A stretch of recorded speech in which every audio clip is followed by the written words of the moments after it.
بسم اللہ الرحمن الرحیم۔ آج کی اس ویلاگ میں جماعت اسلامی پاکستان کے اجتماع عام کی تمام رودات آپ کے سامنے پیش کی جائے گی۔ انشاءاللہ اس سے آپ کو پتہ بھی چلے گا کہ یہ جو جماعت 1941 میں بنی تھی اب یہ کس مقام پر کھڑی ہے۔ اس سلسلے میں آپ کو یہ بھی بتاتا چلوں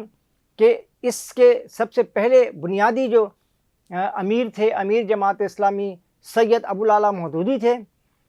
جو مفکر اسلام کے نام سے یاد کیے جاتے ہیں اور جن کی بنائی ہوئی یہ تنظیم جو ہے 1941 تک آج تک چل رہی ہے۔ جب یہ تنظیم بنائی گئی تو اس وقت اس کا جو وہ تھا دائرہ تھا وہ متحدہ ہندوستان تھا، لیکن اس کے بعد اس تنظیم کے 5 الگ الگ علاقوں میں یا خطے میں یوں کہیں کہ اس کی تنظیم جو ہے مکمل طور سے موجود ہے۔ اس کے علاوہ تھوڑی سی جزوی طور پہ بھی خطے کے دیگر ممالک میں بھی اس جماعت اسلامی کی کسی نہ کسی صورت میں شاخ موجود ہے۔ سوال یہ پیدا ہوتا ہے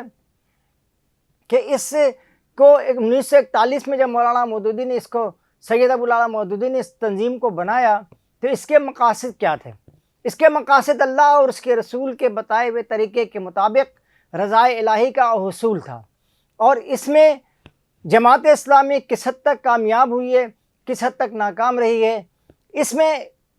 بہت ساری وجوہات بھی ہو سکتی ہیں، بہت ساری شکوک بھی ہو سکتے ہیں، شبہات بھی ہو سکتے ہیں، لیکن جماعت اسلامی کے بارے میں ایک بات بالکل مکمل طور پہ کہی جا سکتی ہے کہ جماعت اسلامی کے جن لیڈران کو عوامی خدمت کا موقع ملا وہ انہوں نے بھرپور طریقے سے عوامی خدمت انجام دی۔ ابھی میں نے آپ سے بتایا کہ اس کے 5 مختلف خطے میں بہت مضبوط قسم کی تنظیم موجود ہے، جس میں سے ایک بھارت ہے، اس کے بعد مقبوضہ کشمیر ہے، اس کے بعد آزاد کشمیر ہے، اس کے بعد پاکستان ہے، پاکستان کے بعد بنگلہ دیش ہے۔ ان تمام خطوں میں جماعت اسلامی نے ایک اپنا رول ادا کیا ہے، اور آج بھی ان کا جو خدمت کا جو شعبہ ہے وہ مکمل طور سے جو ہے نا وہ عوام کی خدمت کا شعبہ ہے، اور عوام کی خدمت کو انہوں نے اپنا شعار بنا کر کے اور یہ بات ثابت کی اس خطے کی، پورے خطے میں، کہ یہ بات ثابت کی کہ جماعت اسلامی عوامی مسائل کو جانتی بھی ہے اور عوامی مسائل کو حل بھی کرنا جانتی ہے، اور اس کے لیے اس کے پاس پوری ٹیم موجود ہے۔ مولانا سید ابوالعلا مودودی، جیسا کہ میں نے آپ کو بتایا کہ وہ پہلے اور بنیادی امیر جماعت اسلامی پاکستان تھے، اس کے بعد میاں طفیل محمد، قاضی حسین احمد، سید منور حسن، سراج الحق صاحب، اور محترم اس وقت جو ہیں حافظ نعیم الرحمن صاحب امیر جماعت اسلامی پاکستان ہیں۔ حافظ رحمان صاحب کے بارے میں ایک بات اور ہی بتاتا چلوں کہ انہوں نے کراچی کی عوام کی بھی خدمت کی، اور بنو قابل جیسے منصوبے شروع کر کے کراچی سمیت پورے ملک میں انہوں نے لاکھوں کے قریب طلباء و طالبات کو جو انہوں نے تعلیم دی، اور آج وہ طلباء و طالبات لاکھوں روپے ماہانہ کما رہے ہیں۔ حافظ نعیم الرحمن کے بارے میں ایک اور بات بھی آپ کو بتاتا چلوں کہ حافظ نعیم الرحمن سے پہلے جو امراء تھے، امراء جماعت اسلامی تھے، امیر جماعت اسلامی تھے، ان میں تمام کے تمام امیروں کی یہ خاصہ تھا کہ وہ مرکزی قیادت میں شمار کیے جاتے تھے، یعنی قاضی حسین احمد بھی مرکزی قیادت میں تھے، میاں طفیل محمد مولانا مودودی کے ایک طویل عرصے تک سیکٹری رہے، اس کے علاوہ منور حسن صاحب جو ہیں وہ میاں طفیل صاحب کے بھی وہ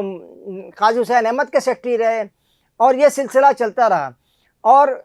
جو ہمارے سراج الحق صاحب تھے، سراج الحق صاحب جو تھے انہوں نے صوبہ سرحد کے امیر تھے، لیکن یہ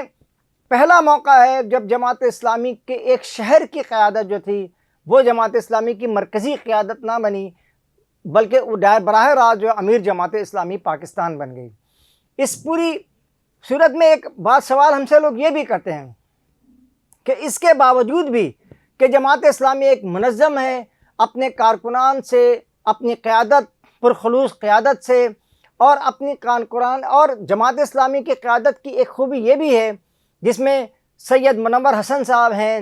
کراچی سے، اور آپ کے میئر کراچی تھے عبدالستار افغانی صاحب، نعمت اللہ خان صاحب، ان کی کارکردگی کو آج بھی ایک ایسے پیرائے میں تولی ناپی جاتی ہے اور دیکھی جاتی ہے جس میں جماعت اسلامی کے اپنے لوگوں کے علاوہ جو ان کے دشمن ہیں،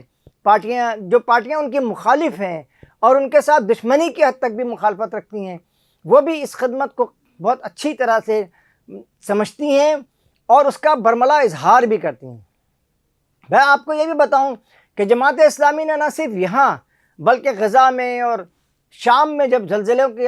کیفیت ہوئی، ترکی میں ہوئی اور دنیا کے دیگر ممالک میں بھی، بنگلہ دیش میں سیلاب آیا تو اس میں بھی جماعت اسلامی بنگلہ دیش جو ہے وہ آگے رہی۔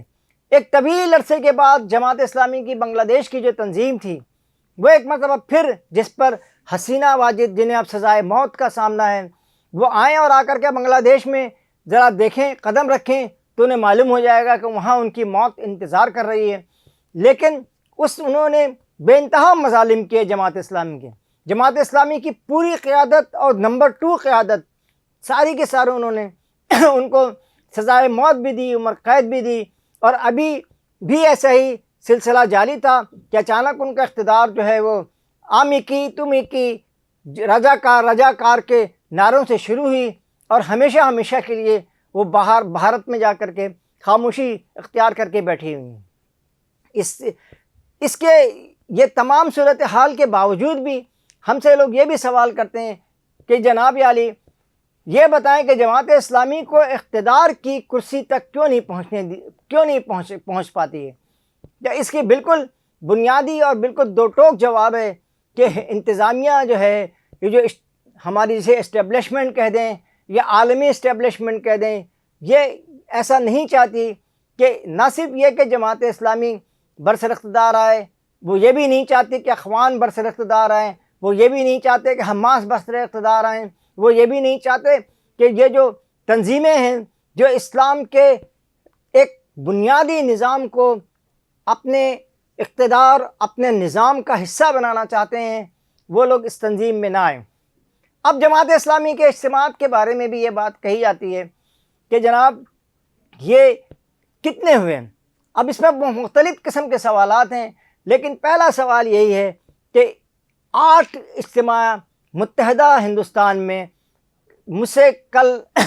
منم ظفر صاحب یہ پوچھنے لگے کہ بھائی 41 میں جماعت اسلامی بنی اور 47 میں پاکستان آزاد ہو گیا، تو آپ بتاتے ہیں کہ 8 وہاں ہوئے تو وہ کیسے ہوئے؟ تو میں نے ان کو بھی یہ بات بتایا اور آپ کو بھی یہ بات بتا رہا ہوں کہ اس وقت مشرقی پاکستان سے لے کر کے خیبر پاس تک جو ہے وہ ہندوستان کا حصہ تھا، اس لیے مختلف علاقوں میں مختلف قسم کے اجتماعات ہوتے رہے، اور اس